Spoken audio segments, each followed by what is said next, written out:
Yun, no? So, ayan guys, ang kanilang shawarma pizza. Tignan natin. Laki. For only 165 lang yan, mga idol. Ayun, no? Nice. So, eto na. Kagat na. So, ayan guys, dito naman po tayo sa Green Valley Avenue dito sa San Pablo City po. Malapit dito sa Lake City na school. Yung kanto ng PTT, papasok lang po yan. So ayan guys, nandito tayo ngayon sa bilihan ng merienda na nakikita ko po sa Facebook na maraming nagpapadeliver. So ito yung pinag-aaguluhan nila or maraming umorder. Ito kanilang shawarma pizza. Yan, for only 209. Wow! Yun, oh. Malaki siya, madami. Tapos, nakakatuwa itong kanilang triple quarter pounder. Yan, oh, laki. For only 165 lang yan, mga idol. Meron din silang regular burger. Yan, 45 pesos lang. Napakamura na burger, di ba? So, malaki na rin yung patty, oh. Yun, oh. Tapos, ang kanilang Hawaiian, 110 lang. So, merong pinya, yung burger, no? So, 110. And meron din silang tinatawag nilang Coney Island na for only 110. Yun. So, tikman natin.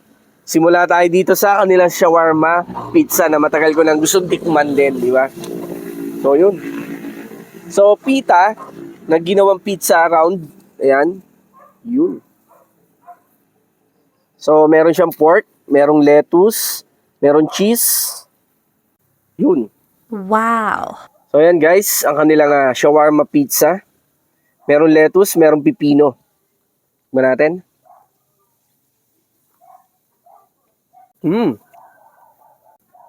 Ang ganda ng toasted ng pita. Galing nitong idea na to. Ngayon lang ako nakatikim ng ganitong shawarma pizza na pita talaga yung cover niya, no? Punta na agad tayo sa burger. Yung kanilang Hawaiian yan, mga idol. Woo! Yun, no? Dito pa lang, malaki na ang kagat. Paano pa yung triple pounder, no? Eto na. Wow! Guys, napaka-generous nila sa sauce. Tapos yung kanilang Coney Island or hotdog sandwich na overload. Pero dito ang kaibahan, hindi lang shredded cheese. Meron silang cheese melt. Yan. Let's go.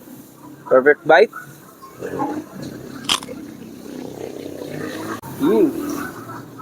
So yun guys, si Ikangs po. Si Ikangs daw ay dati nakapwesto sa Sampaloc Lake. Pero lumipat na lang sila dito sa Green Valley Avenue para mas maganda daw yung place, mas maaliwalas. Ano? So sa maghahanap po sa kanila, nandito na sila. So pwede naman po magpa-deliver sa tulong ng Sup Riders. Yan.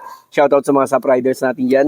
So eto na, yung triple quarter pounder. So hindi ko alam kung paano ko ito agatin. Laki. For only 165 lang, oh. Diba? So ano ba? Tingnan natin kung juicy. O yun, oh. Nice. So eto na. Kagat na.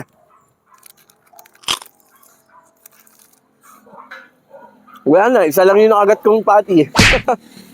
Homemade lang daw nila tong patty, pero ang juicy So, even siguro yung mga regular burger. So, panalo ka na dito, 165 oh. Kung ako sa inyo, ito, tikman nyo. Isa pa.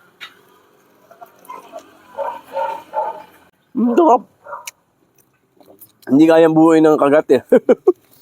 Tikman nyo na rin po itong Ikangs. So, sa mga hindi po kayang pumunta dito, nag-aasap sila ng delivery sa Sup Riders. No? So, PM nyo lang yung page ni Ikangs. Nandito po, lalay ko yan. Tatag ko sila dito. So, ayan guys, tikman nyo na rin yung kanilang mga burger na merienda, good for merienda, yung kanilang shawarma pizza. So, wag na po kayo magpahuli kasi madami na po nakatikim nito shawarma pizza nila. Lalo na tong triple quarter pounder, napakamura. 165, ang laki. So, perfect na merienda, no? So, ayan, dito lang po sa San Pablo City, mga idol, sa Ikangs. Let's go! Nabutan natin dito sila sir na kumakain. Tapos na sila kumain, nagpa-take out pa ulit sir. Ayan. So ibig sabihin nasarapan sila sir, tama po? Okay, so shoutout natin si sir, taga Santo Cristo lang daw. Thank you po sir, thank po. Ayos po. Tingnan natin kung kaya ni Gab. Sarap ba Gab? Nakatuwa yung patty niya. Yung patty niya, for each patty merong cheese yung ibabaw talaga. So hindi lang yung pinaka-ibabaw. Yung 45 pesos na burger, laki na rin ng patty niya, oh. Diba, sulit ka na rin dito, 45 pesos lang. Yun, oh. Sa pagab. Bam!